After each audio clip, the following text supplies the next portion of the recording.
Latest updates के लिए ultra channels को सब्सक्राइब करें और बेल आइकन को प्रेस करें।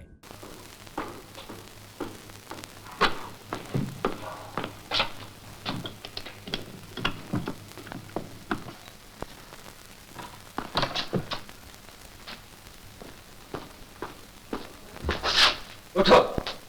क्या भैया, साफ साफ बताओ कि तुमने और किस किस को अपना राज बताया है। झूठ बोला तो जबान खींच लूंगा। भैया भैया, मैंने तुम्हारे सिवा और किसी को अपना राज नहीं बताया। फिर वो दूसरे राज और कहां से आ गए? मैं सच कहता हूं भैया, मुझे कुछ नहीं पता। मैं माँ की सौगंध खाकर कहता हूँ, मैंने और किसी से कोई जिक्र नहीं किया। मेरा विश्वास करो भैया, मेरा विश्वास करो। नहीं, तुम झूठ बक रहे हो। मैं तुम्हारा खात्मा कर दूंगा। भैया भैया, इस तरह सिसक सिसक कर जीने से भी क्या फायदा। अच्छा होगा अगर तुम मेरी जान ले लो। जान भी लूंगा, लेकिन अभी नहीं। युवराज बन जाने के बाद। अभी मुझे तुम्हारी जरूरत है। युवराज तो मैं हूं भैया। झूठ की हांडी रोज नहीं चढ़ती। एक दिन मेरा भी जमाना आएगा, लेकिन मैं तुम पर उस वक्त भी इस तरह जुल्म नहीं करूंगा। राम कुमार, मेरा नाम मोती है और सांप को फन उठाने से पहले कुचलना मैं अच्छी तरह जानता हूं।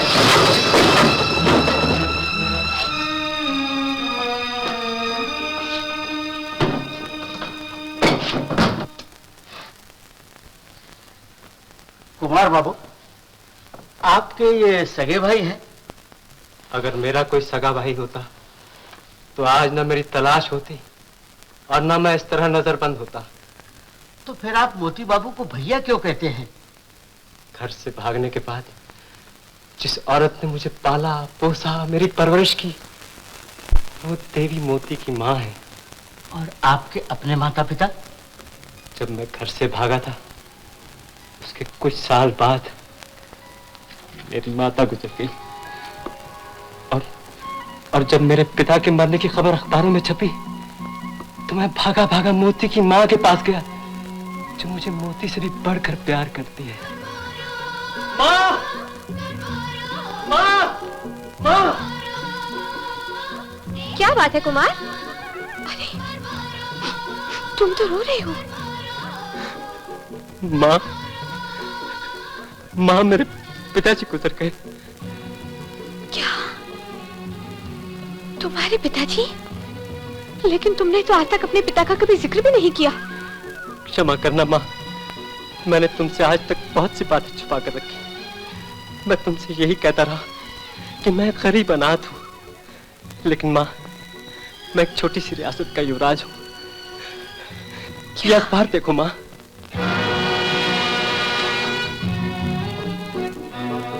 तो तुम राजा रघुनाथ के इकलौते लड़के हो, रियासत चंडीपुर के युवराज? हाँ भैया, पिताजी के मरने के बाद गद्दी खाली पड़ी है, इसलिए मेरी तलाश में ये इश्तिहार दिया गया है।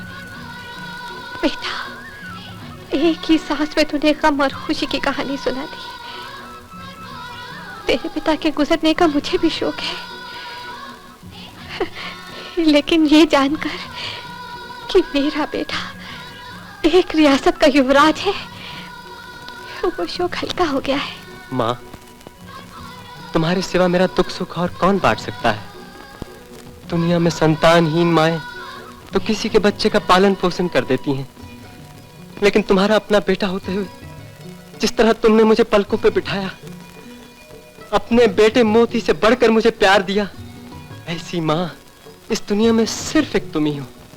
माँ, मैंने कई बार सोचा कि तुम पर अपना आप खोल कर रख दूं, फिर ये ख्याल आ जाता था कि कहीं शायद राजे का बेटा समझकर मेरे लिए तुम्हारा प्यार कम ना हो जाए।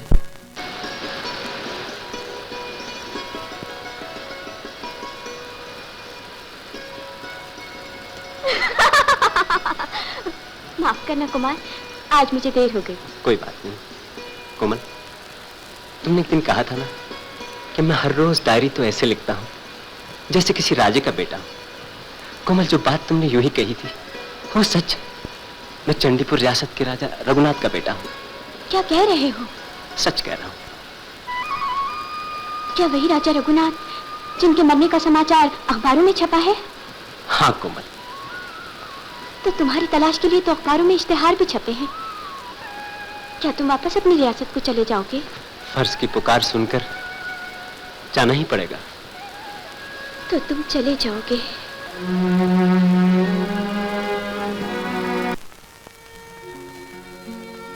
माँ, मैं जानता हूँ तुम मुझे अपनी आंखों से दूर होते हुए नहीं देख सकती, लेकिन माँ, तुम्हारे आशीर्वाद के बिना तुम्हारा बेटा सफर पे कैसे जा सकता है? माँ। कुमार, मेरा आशीर्वाद तो सोते जागते तेरे साथ है बेटा, लेकिन क्या करूं? एक माँ जो हूं। माँ, अगर तुमने हंसी खुशी विदा न दी तो मेरी यात्रा सफल ना होगी माँ। ओहो माँ, तुम्हारा दिल तो बच्चों से भी छोटा है। हिंदुस्तान कौन सा दूर है, और फिर कुमार अकेले थोड़े जा रहा है, मैं भी इसके साथ जा रहा हूँ। मैं इसे साथ लेकर वापस आ जाऊंगा। अगर रियासत की जिम्मेदारियों ने इजाजत न दी तो हम तुम्हें भी वहीं बुला लेंगे। अब छोड़ो ये आंसू आंसू, बच्चों को हंसते हंसते रुखसत किया करते हैं। अच्छा माँ, आशीर्वाद दो।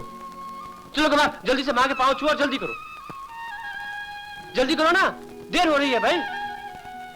अपने बैग तो उठाओ, चलो। अच्छा माँ।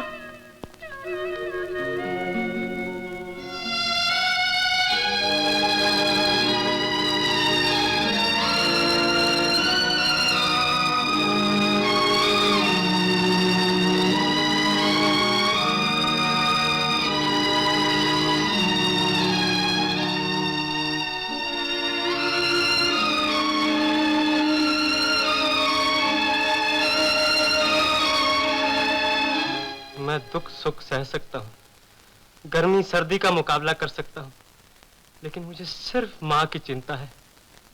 मैं उसे चिट्ठी भी तो नहीं लिख सका। उसने जरूर रो रो कर अपना बुरा हाल कर लिया होगा।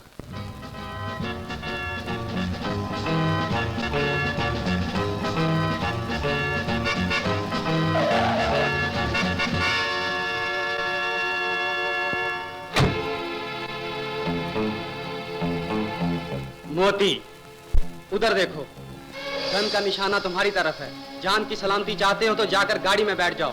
चलो।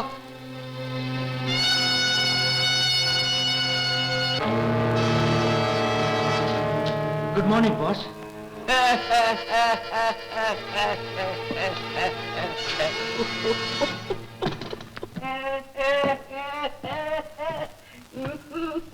बॉस, बॉस, माफी माफी बॉस। जब पकड़े गए तो माफी? ऐसी बात नहीं बॉस, मैं तो आपके पास आने के लिए सोच ही रहा था। और उससे पहले तुम्हें मेरे आत्मियों ने पकड़ लिया, ठीक है ना? वाह, चंपक कहता है कि जिस मोटर कार में हमारा माल आ रहा था वो मोटर कार पुलिस ने पकड़ ली। फिर क्या हुआ? बॉस, वो डिब्बा जिसमें हीरे थे पुलिस के हाथ लग गया और मैं बड़ी मुश्किल से जान बचाकर भागा। तो हीरों का डिब्बा पुलिस के पास है? Yes boss. यही वो डिब्बा है ना? Yes boss. बॉस, बॉस, माफी माफी, मुझसे भूल हो गई बॉस। जान बख्शी, जान बख्शी। मेरे छोटे छोटे 4 बाल बच्चे हैं। अब 5 लाख नहीं होगा।